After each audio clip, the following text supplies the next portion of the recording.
this video, we are going to look at our project on assessment of climate changes using QGIS software. I am SARAN K R and I have completed this project along with my teammates Suhas K, Debrup Sengupta and Raghavendra VA. Also to mention, without the guidance of our Professor Shamili Devi ma'am, we could not have completed this project because she was the one who taught us about the basics of remote sensing and GIS in our previous semesters. Also, I am very grateful to my college, which is AMC Engineering College, located in Bangalore, which is affiliated to the VTU, that is Visvesvaraya Technological University. So now let's look into our project and what are the steps we followed to complete this project.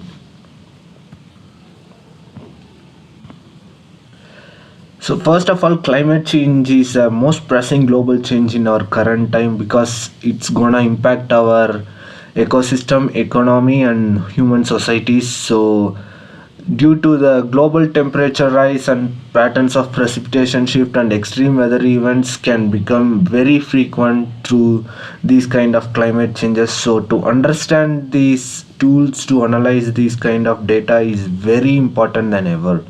So QGIS is used to visualize and interpret the complex climate data, and it can make us very easy to understand the visualization of the data, and we can easily use those data to communicate the changes very effectively.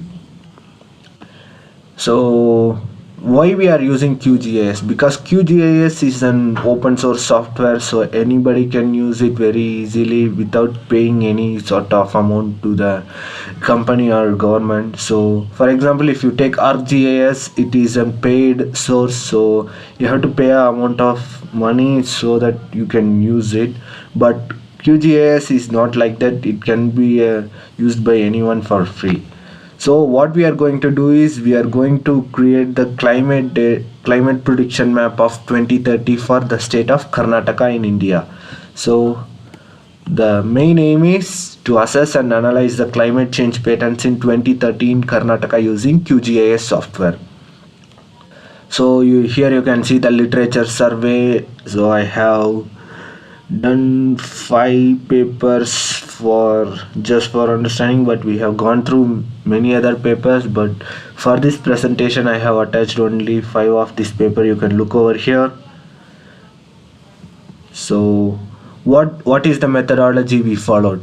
First of all, we collected the future data of 2030 that can be in the format of geotape, and we collected it in the Excel file also. So the future data collection we have done, and then we pre-processed the data to correct the data and to make it compatible with the QGIS. Then we exported them into the QGIS software, and there are so many tools available in QGIS for our analysis. For example, IDW interpolation is the one of the tool we used here, and then we assigned a proper symbology for people's understanding, and it could be very easy to communicate the changes through these symbologies. And labeling the map is one important thing you have to follow in every kind of map. And finally you have to export the output map. Yeah, so now we'll look into what are the steps we followed one by one. For collecting the data, you can go into the NASA's website. You can see here NASA Power.dav, which is data access viewer, which offers very easy to use interface. So either you can update the latitude and longitude of the region you want, or else you can use the rectangular tool which is inbuilt in the website. Through that you can select the region you want to get the data. So there are various formats available, for example CSV, JSON and GeoTIFF. Depending upon your requirement, you can use any type of data you can download from the website. So once you complete that process, you have to obtain the shapefile of the particular state, which is Karnataka we are going to use. For that we gone into the website of kgis.ksrc.in. you can see over there. So in that there are various types of boundaries available. So for our requirement we have used the district boundary shapefile of Karnataka. So once you click the shapefile, it will get downloaded in the zip file format. Once you download it, you can extract them and open it in the QGIS software. So now pre-processing the data. So the geotiffs we downloaded from the NASA website have been imported into the QGIS software. In that you can go into the add layer and add raster layer. Through that you can open the geotiff file. So yeah, you can see. And once you've done that, you can import your shape file into the QGIS software. So once you import the shape file, it will particularly show which state we have downloaded. For example, you can see the map of Karnataka being highlighted in the blue color, so you can see that. And now it is a very important step, which is pre-processing. That is, you have to look into the data which you have downloaded. So there would be several corrections in it. For example, here you can see they have given the average temperatures in 6 to 7 columns, so you have to sort them into a single value. For that we use the inbuilt function called average in the Excel. So we have used that feature to sort out the data and make them in a proper alignment, you can see. So once you have done that, you have to save the data in a format of .csv, which is comma delimited .csv. So that is very compatible with the QGIS software, that's why we are using it with that format. So now you have to open the saved .csv data. For that same step, which is layer, after that you have to click the add layer. In that you have to click add deleted text layer, so it will open the dialog box. In that you have to select the saved data, which is the CSV file. Once you have done that, you can start to apply various tools available here. So first of all, vector creation. To create a vector, you have to use the add polygon or add point tools in the toolbox. Once you have done that, the vector, see, it will appear in the orange color dots. Once you have done that, it will show something like this, you can see. After that, you have to separate the map into an individual layer. So before it was along with the geotiff file, so now we extracted the only shape file which we have uploaded here, you can see. So once you have done that, you can use this inverse distance weighting, that is IDW interpolation tool. So by interpolating the values, the QGIS software will plot the exact values to each state, which is the object ID could be unique for the each district in Karnataka. So along with that, the temperatures will be allocated for its unique object ID. So once you have done that, you can start to use the symbology. So the use of symbology is we are going to predict the temperature changes. So for a range of temperature, for example, if you take 28 degrees Celsius to 30 degrees Celsius, there would be a certain color indicating this temperature range. So for our understanding and the people who are going to look at the map, they should understand what does that symbology represent. And once you have done that, you should label the map. So labeling is a very important thing, so without that a map cannot go. So to do that, you can go into the layer properties menu and you can start to label the map.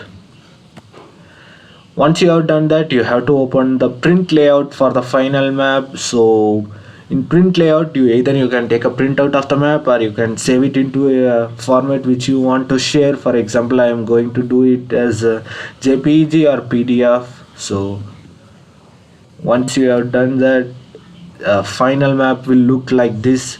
So here you can see this is a very important thing for a map, which is the latitude and longitude.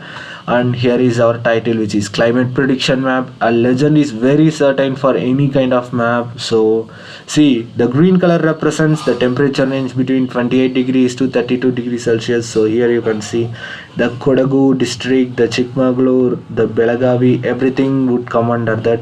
So for each type of color, there would be a certain temperature range mentioned here. Through this, you can understand what could be the temperature in the 2030 at these districts in Karnataka. So scale is a very important thing. So scale is nothing but what is the actual length to the paper, the screen size. So on the land, how much would be the size, and onto the paper, how much would be the size. That is called the scale.